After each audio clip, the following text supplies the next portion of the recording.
All right, hello again, everybody. This is the Fantasy Sports Boss. Welcome to the Fantasy Football Podcast, the first of 2024. All right, it is Monday, January 1st, 2024. First of all, Happy New Year. I hope you all have a happy and safe 2024. And I hope you're waking up this morning a champion. I know certainly I am, and I basked in the glory yesterday of winning my Friends and Family League, a league that was a real struggle for me, which really made the payoff that much better. And I hope you guys had similar success yesterday. But that's it now. The season is over. I have a lot of thoughts on what we saw yesterday, including the ridiculous decision to go with Jaron Hall in a very important game for the Vikings. Just an absolute disgraceful performance by the team last night against the Packers, which we're going to get to. But first, we'll start off with the big performances of yesterday. And for me, now, of course, in my work league, I was eliminated last week, but in my Friends and Family League, this might have been the best fantasy performance I've ever had in a championship. I won the matchup 200.4 to 125.7. Like pure domination. I had two 40-point scorers, Lamar Jackson and CeeDee Lamb. I had James Conner, my value running back. Remember this year I said value running back. James Conner was at the top of the list for me as a value running back. How about the bender he was on to finish the season? 26 points, 128 yards rushing. He scored 2 touchdowns yesterday. The guy, and I said this on the live stream the other day, James Conner has had the best season that nobody is talking about. His rate stats, his advanced stats are all glowing, off the charts, and he's an aging back. But he has been unbelievable. And how about Ezekiel Elliott? Ezekiel Elliott turned out to be a league winner. All right. 3 of the 4 games starting for Ramondre Stevenson, who went belly up this season. He scored. Now, he put up 11.5 yesterday. Not great, but he scored a timely touchdown in the second half. And I also had Isaiah freaking Pacheco. 29.5 points, 130 rushing yards, 7 catches, and a score. Like, Isaiah Pacheco is playing like he wants to be a late first-round pick next season. 6 games after a concussion. And even the defense I went with. I took Chicago's defense over the Rams, 15 fantasy points there. And, again, I'm proud of myself on this one. I made all the right decisions. I did not go with Jake Ferguson like I had thought about doing that. I didn't play Javonte Williams' 8 points. He's just running in quicksand. I didn't play Tyler Lockett, who had 2 points. Tyler Lockett in the fantasy championship is like pure garbage. I told you guys how the bad memories I have of him in the championship. I didn't play Darren Waller, who gave me 10 points. But I'm actually printing this out, and I'm putting it in the frame, and I'm sticking it in my office. That's how proud I am of this team. I went against Tua Tagovailoa, did nothing. I went against Stephon Diggs. He did nothing. That whole thing with Stephon Diggs, by the way, we're going to get to. There is something fundamentally wrong with what's going on with that relationship right now. Devin Achane scared the hell out of me, and he scored 23 fantasy points. Isaiah Likely, my opponent started, he had 18 and scored twice. And, I'm watching the game yesterday, and Lamar Jackson's already got 2 touchdowns. And he throws a third. I'm like, wow, that might clinch it there. And then I see he tossed it to Likely. Then he throws a fourth, and it's to Isaiah Likely. And in a PPR league, the receiver wins out. But, I absolutely killed it. I'm proud of it. I'm now 2-time defending champ. No asterisk attached to this one. And the guy who beat me in the work league last week wound up winning the league by a mile. So, nothing to lose there. He had the better team, and I'm good with that. But, it dawned on me yesterday, not to be too dramatic with this, but when you win in fantasy football, the exhilaration is almost unmatched. I know it's exciting winning fantasy baseball if you ever played it because it's a long season. If you win March Madness, that's exciting as well. But winning fantasy football is such a payoff and such a high for a number of reasons. One, you draft back in August, right? And it is now January. So, let's say you had your draft at the end of August. That's 4 solid months of managing a team, making trades, dealing with unending injuries. And listen, this season has been off the charts when it comes to injuries, bobbing and weaving with injuries. And listen, you all know in the middle of the season with this team, I struggled badly. I lost 5 out of 6 games in the middle of the season after a 5-0 start because Justin Jefferson got injured. I lost David Montgomery before I traded him to injury. I lost James Conner to injury. I lost Mike Williams to a season-ending injury. I lost Darren Waller to injury. I lost all of these guys. But I pivoted. I traded for Lamar Jackson, even though initially it looked like a horrible trade. I traded for Isaiah Pacheco. All right.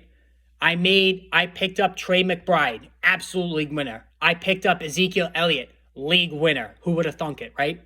So I picked up these guys that helped get me to the finish line. Even Javonte Williams, I had traded for him as well. Like, he did help me at some points. Reacquiring Garrett Wilson. Garrett Wilson did fairly well considering the quarterback situations he was dealing with. But Lamar Jackson, listen, I am the biggest Lamar Jackson fan. I own him every year. Last year in my 2 leagues, he was my starting quarterback in both of them. I am a sucker for Lamar Jackson because this is what he can do. All right? This is what he can do when all is lined up perfectly. 5 passing scores yesterday, 321 yards, 35 on the ground. He hardly even ran. And Gus Edwards, he siphoned a touchdown, when Lamar was in the game, which has been a source of frustration all year. But Lamar was just unreal. He is the MVP. Told you guys weeks ago to bet on him. Christian McCaffrey leaves with a calf strain. There is no doubt Lamar Jackson is the MVP. Give him the trophy. I took him. I did bet on him 2 months ago to win MVP because the odds were like 15-1, as I recall. Well behind Tyreek Hill, well behind Christian McCaffrey, well behind Dak Prescott. And he's going to win the MVP. So, worked out great. And like I said, I'm proud of this one. And I'm definitely going to enjoy it. So, and the other thing is in my work league, so I run that league as well. The guy who won it gave me a tip. And this got me to thinking, what do you guys think? And post in the comments, what do you guys think about if you win a high stakes league, do you tip your commissioner? Because that's something, and I've always done that. Like if in the work league that I'm in, it's fairly high stakes. When I say high stakes, high entrance fee. Both of my leagues, over $100 entry fee. But I wonder what you guys think of this, because I've always like when I've been in other leagues that I've won that I'm not running, I always tip the commissioner. I tip, usually give him his entrance fee back. I know some people give, a 24 pack of whatever they drink, bottle of wine, whatever. What do you guys think about that? I think it's the right thing to do, as far as tipping the commissioner. I didn't expect it, but he gave me a tip yesterday after he won the league, my work league, and it was appreciated. And it got me to thinking, do most people do this? Like, I'm not sure what the unofficial protocol is. I gathered that, certainly back in the day before the internet, when there was a lot more paperwork that needs to be done to run a fantasy league, you absolutely tip your commissioner. But in today's online version of fantasy football, I'm not sure if that's such a thing anymore. But yeah, so just crazy stuff. Let me pull up the scores from yesterday because there's a lot to get to there.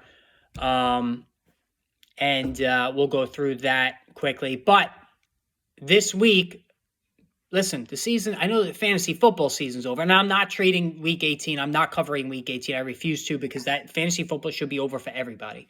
Even if you do a 2-week final, it's supposed to be, this week that just completed a previous week. You can't do anything week 18, which is, a joke if you have a league like that.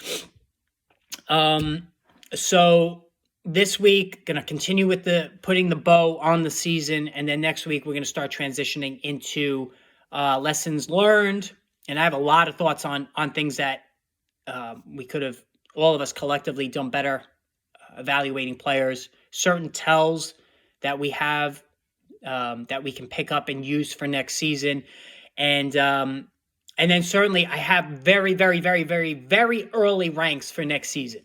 And like I said, guys, Breece Hall is going to dominate next season. I don't care whether Aaron Rodgers stays upright or not. Breece Hall is going to go ballistic next year.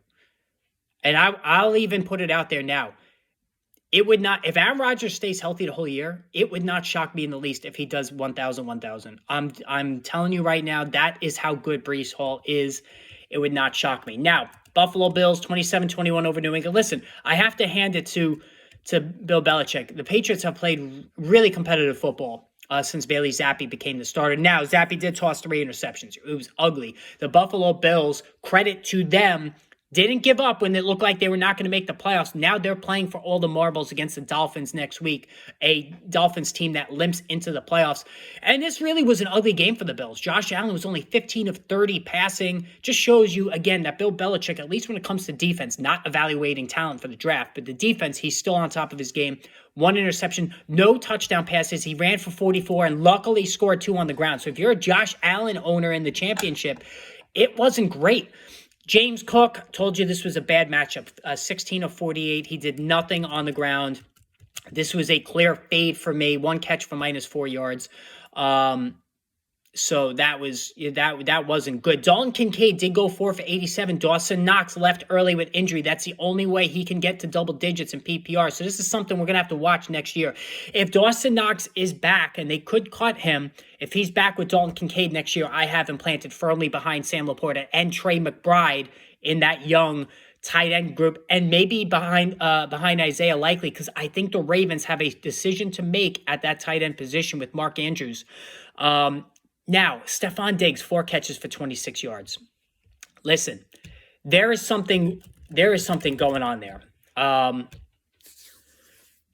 It's very simple to say, oh, the change in offensive coordinator is what's causing this with Stephon Diggs. Baloney. He has been unhappy for a while. Going back to last season, maybe even the end of the season before that. Like, Stephon Diggs is one of those classic diva receivers who just is never happy. He has absolutely kneecapped his owners the second half of the season. Now, he got to 100 receptions, but let's take a look here. Week 11, it started against the Jets, 6.7 fantasy points.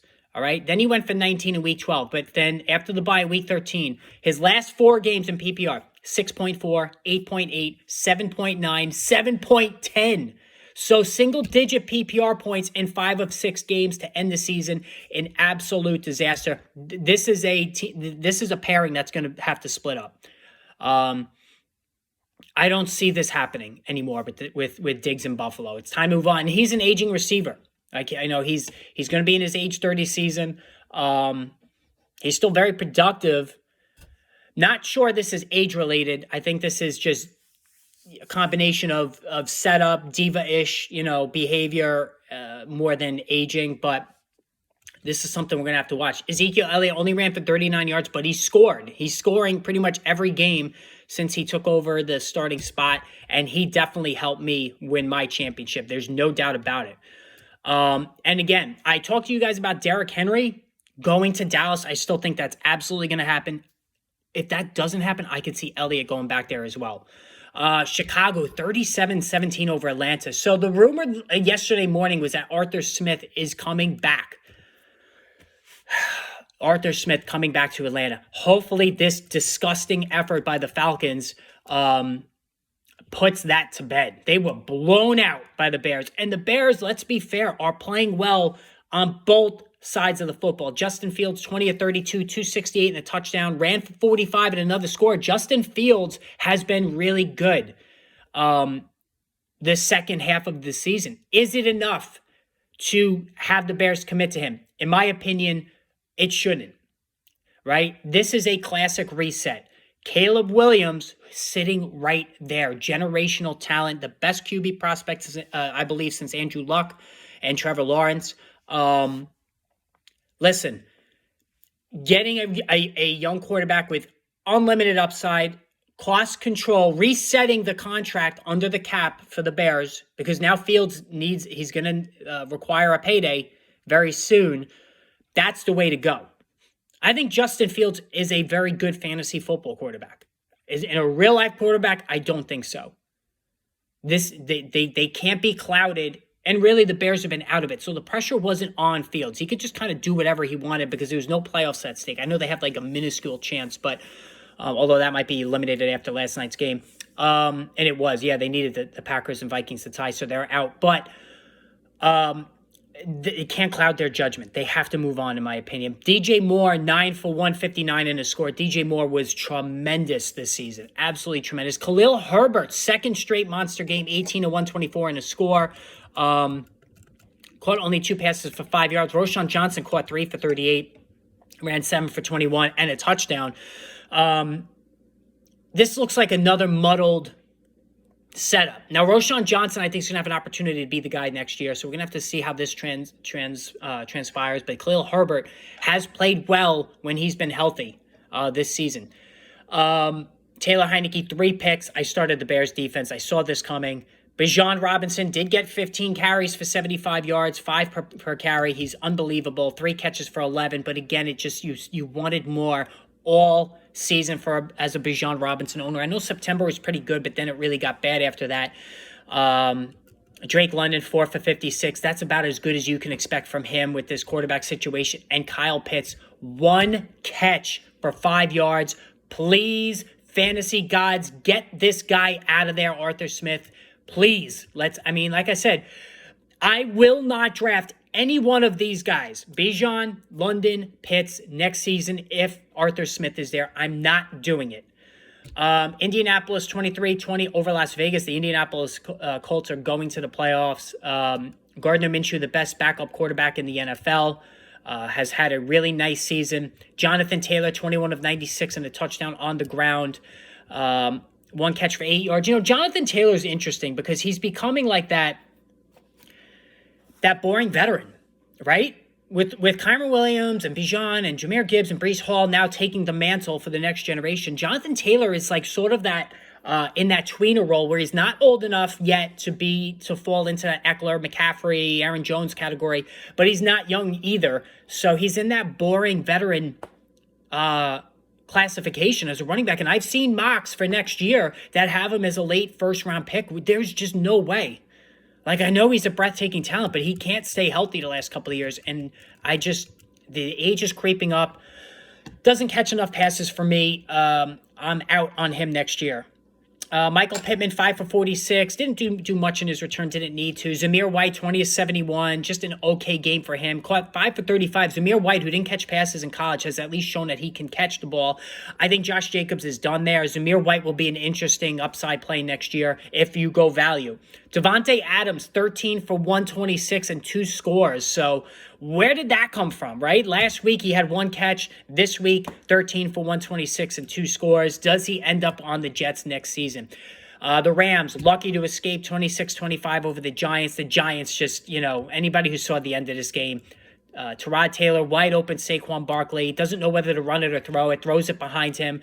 Awful play calling by Brian Dable on the potential game-winning drive, and they wind up losing one. And the Rams, listen, nobody thought this team was going to the playoffs, but they are, all right? Credit to Sean McVay, shows you what a good coach he is. Matthew Stafford was very careless with the football, 2 interceptions, did throw a touchdown pass. Puka Nacua putting the bow on the value, him and Kyren Williams. How about the 2 best values in fantasy being on the same team? Puka Nacua, 5 of 118. Demarcus Robinson, where did this come from? 6 for 92. Cooper Kupp, 4 for 27 in the score. Cooper Kupp is being left behind in this offense.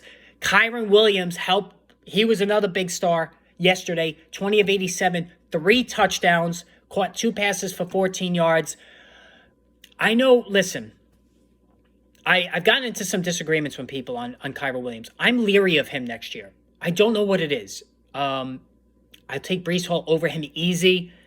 I know I said I wouldn't draft any Atlanta Falcon, but I think if I had gun to my head, and I shouldn't say that, but if I was forced to, I might take Bijan over Kyren Williams. I don't trust Kyren Williams. There's something about it I don't trust. Maybe it was his late round pedigree. I don't know. Although he does have an Arian Foster look to him.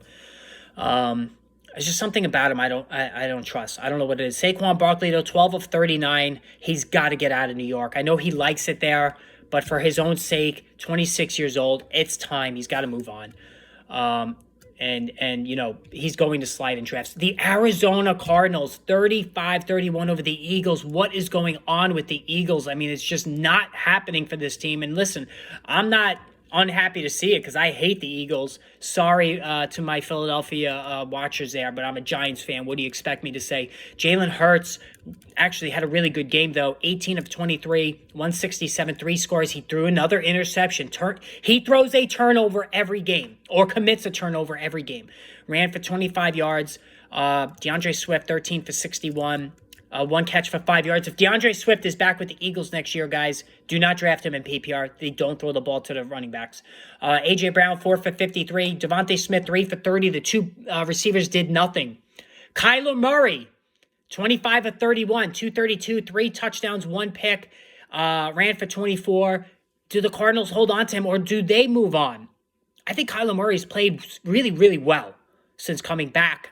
I think he might stay. James Conner, we talked about this, 26 of 128. I love James Conner. 1 touchdown on the ground, 1 catch for 5 yards, but it went for a score. The last 3 weeks, James Conner's been as good as any running back in fantasy football. He has had a tremendous season that nobody is talking about. Massive, massive talent, even though he's aging. How about this? He's averaging 4.9 a carry. That is a career best. 4.9 per carry for James Conner. Just unbelievable stuff there. Yeah, the fact that he's playing as well as he is, you got to hand it to the guy. All right. Houston, 26-3 over Tennessee. Like, if you're a Derrick Henry owner, this game went off the rails real early, even though Will Levis getting hurt didn't help the matter. Henry, 12 for 42. It's over. He's going to go to Dallas next year. I think at least that makes the most sense to me. DeAndre Hopkins, 7 of 72 was just a mess. Nico Collins, 7 for 80. Dalton Schultz, only 2 for 19. I thought this would be a good spot for him. Devin Singletary, 16 carries for 80 yards. CJ Stroud, 24 32, 213, 1 passing touchdown, ran for 4 yards. Pretty much a nondescript game for him there. Not a lot of fantasy help at all coming out of this game. But I do like CJ Stroud next year. And I think Nico Collins, depending on where I think that Nico Collins will slip probably more than he should next year in drafts. And I think I will be on that as the top guy, although Tank Dell will be back with them as well. New Orleans, 23-13 over Tampa Bay. Saints are playing well. They lost Alvin Kamara to injury. And there's another guy. He's going to be 29, I think, next year. He's under 4 yards per carry. People are getting clouded by all of the catches Alvin Kamara has made, and I get it. In PPR, it's been money this year.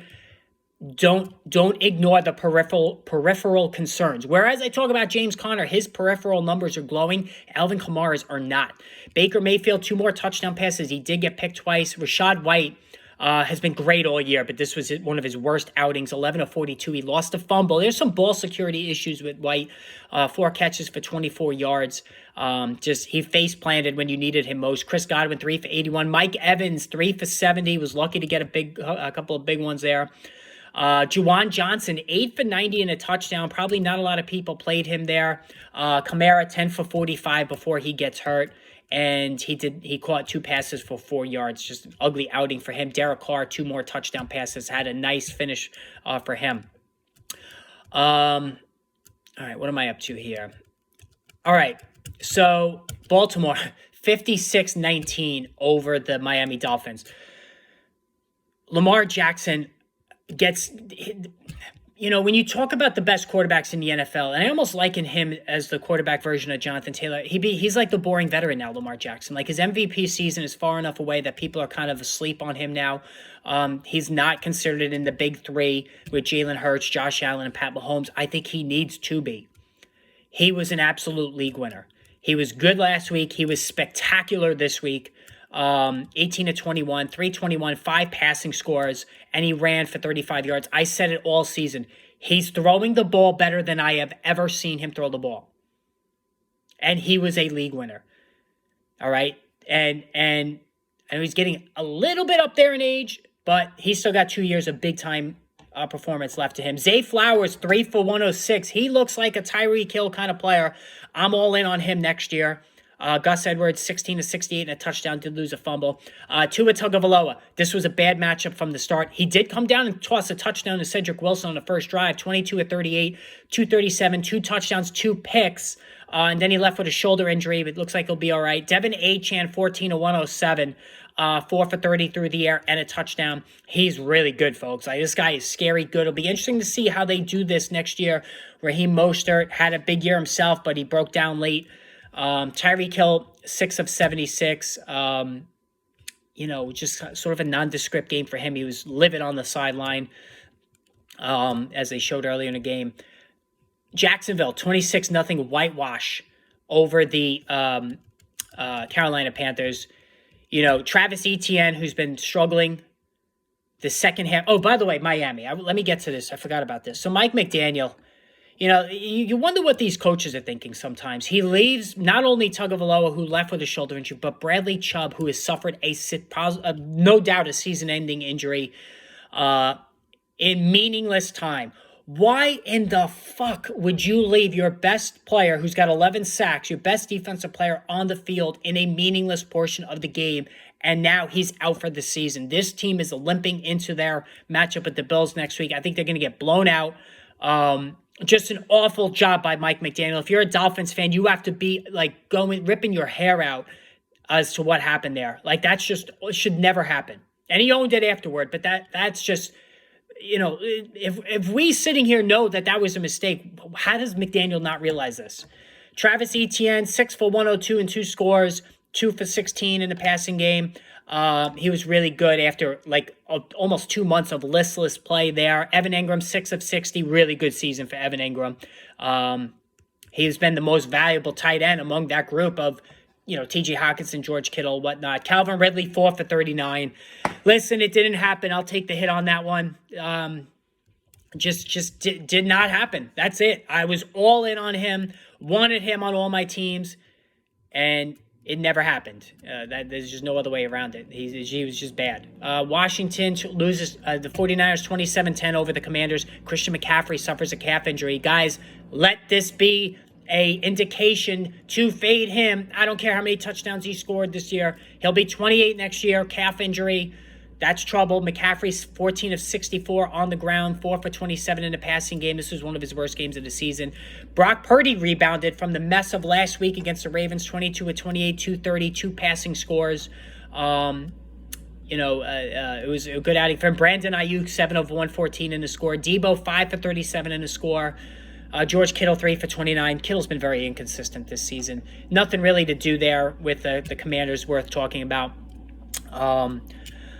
But McCaffrey, we got to be very careful about next year. All right, so what are we up to now? All right, Denver knocks off the Chargers 16-9. Let's get to this game. This was just ugly. I mean, Jarrett Stidham at quarterback. We knew this was going to be a game that was going to be a sight for sore eyes, and it was. Listen, Javonte Williams, nice player, 15 for 41. That's 2.7 a carry. Jaleel McLaughlin averaged 5.5 on his 8 carries, 3 for 17. I know he's going to be another year removed from his surgery, and I'll give him an audit next year because his value will be real cheap, and I'm all about the value running backs, but this was ugly for him. Austin Eckler lost a fumble, 13 of 46. He shot 1 catch for 4 yards. Just a disgraceful performance for him. He's a free agent. Some people might say, he might be a value depending on where he ends up. No, it's over, guys. It's over. That's it. There's no sense even trying that again next year. Pittsburgh 30-23 over the Seattle Seahawks. Listen, Mason Rudolph has had a nice 2-game stretch here. He really has. I got to be fair. I survived -4 points from the Bengals defense last week when I thought it would be a good matchup against them.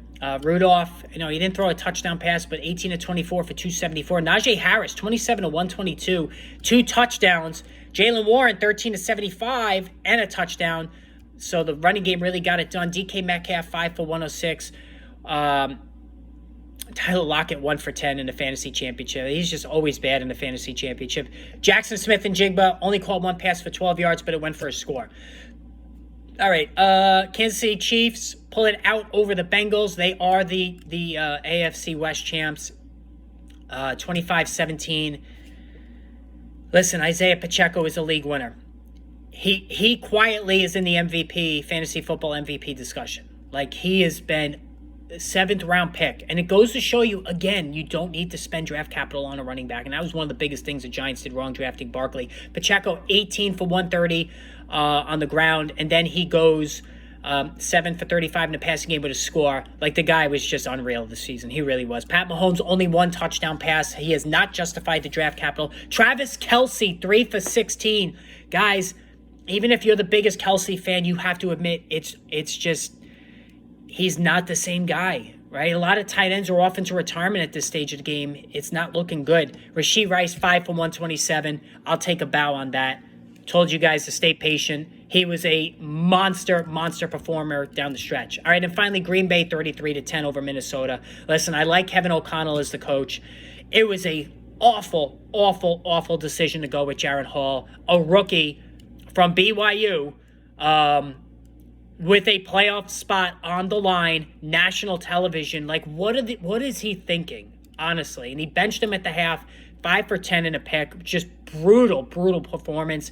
Nick Mullins comes in. Now, Nick Mullins is nobody's idea of a good quarterback, but he's aggressive. 13 to 23 for 113, and he threw a touchdown pass. If you were looking for Justin Jefferson to win your league in this game, 5 for 59 is the best he could do. My condolences. Jordan Love, 24 33, 256, 3 touchdowns, 2 of them to Jaden Reed. Jaden Reed has been one of the best.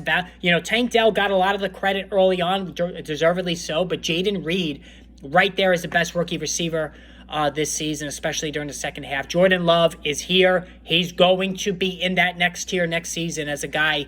If you pass up the big four now with Lamar Jackson, he's going to be in that next tier. Aaron Jones, 20 of 120. He can still run it, but injuries and age have me fading him next season as well, even though I've been a longtime fan of the guy.